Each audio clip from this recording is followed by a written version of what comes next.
Ils se sont réunis lors d'une messe pour la paix à la basilique Saint-Pierre. Ce début d'année 2023 a été assombri par le décès de Benoît XVI.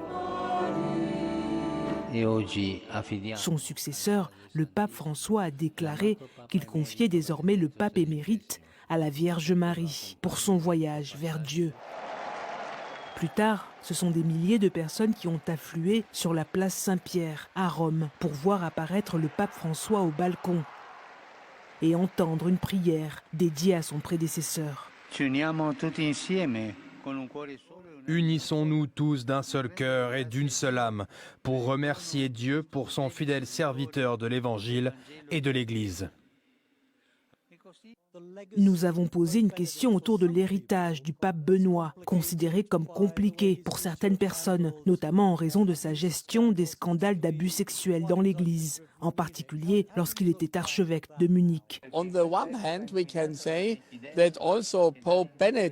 D'une part, nous pouvons dire que le pape Benoît, qui était aussi archevêque de Munich, n'avait pas la maîtrise de ce dossier, mais d'un autre côté, nous devons dire qu'en tant que pape, lors de toutes ces visites, une réunion était consacrée aux personnes qui avaient souffert à cause de l'Église, notamment des abus sexuels.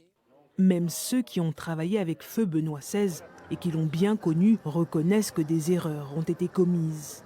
Mais certains fidèles venus de loin se sentent honorés d'être présents.